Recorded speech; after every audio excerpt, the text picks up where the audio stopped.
Okay, Mardy, thanks for your time and thank you for answering questions from TennisTV.com's Facebook and Twitter fans.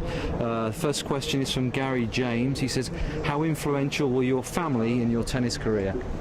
They've been huge. I've been lucky to have great support system throughout my years. My father sort of pushed me towards tennis when I was young. My mom drove me around to all the tournaments, and my sister's been as much into tennis as I have been throughout the years. And my wife has been a huge part of my success as well. So they've been huge. Okay.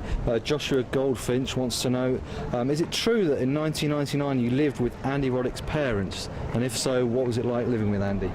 Yeah, it was fun. We were more like brothers than friends. We fought and competed at just about everything.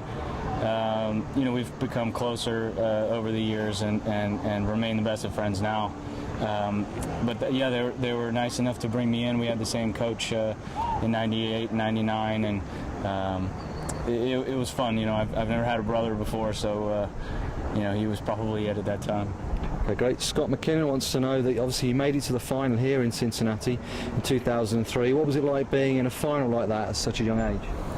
Yeah, I mean, it was great, first of all, to be able to play Andy, in that match and to come so close. I had 2 match points there, didn't lose serve and lost 4-6, 7-6, 7-6. I won't forget it. This is a huge tournament here in Cincinnati, and feels like it was yesterday. It was 7 years ago. Sure. Donna Murphy wants to know, your best performance was in the Grand Slam at Australia in 2007. Mm-hmm. What was that like? Yeah, I mean, that was my first quarterfinal in a slam, and I didn't have too many expectations in that tournament. I did play well in the week before in Auckland, and lost to David Ferrer in Auckland, and then actually beat him in the 4th round in Australia, in Melbourne. So I didn't expect that, and I certainly one that I won't forget. Sure. Caroline Parody wants to know, you've lost a lot of finals in your time, mm-hmm. But you started to get back to winning ways. You've lost 3 out of the last 4. Mm-hmm. What's changed? I don't know. I mean, I have lost some big finals, but I've also won some big semis. I've won a lot of semifinal matches. I've been able to play 16 finals throughout my career, and that's more than most. So I'll take that. Sure. Jason Evely wants to know, what was it like winning 2 straight ATP World Tour tournaments this year in Newport and Atlanta? Yeah, it was great. I mean, it was. I've never won 2 tournaments in the same year, and obviously I've never won 2 tournaments in a row. So 11-match winning streak was nice. I wish it could have been longer. I lost to Marin Cilic in Washington, D.C., so I'll try to start a new streak here. Okay. Fabrice Lassaze wants to know, why do you think the USA doesn't have any top 10 players at the moment? Well, you can't really blame Andy much. He's been in there for about 10 years, and you can blame us. We're trying.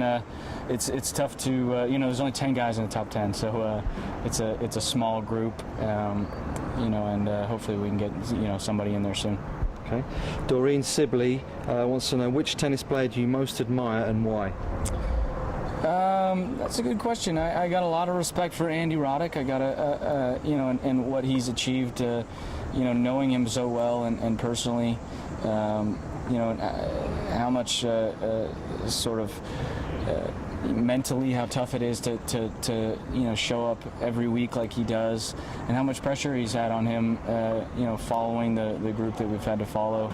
These guys are competing for Grand Slams, not just tournaments. And a lot of the Americans have been just competing for, smaller events or normal tournaments. And these guys that we came after, were competing for Grand Slam. So it's a tough group to follow, and he's done it with a lot of class.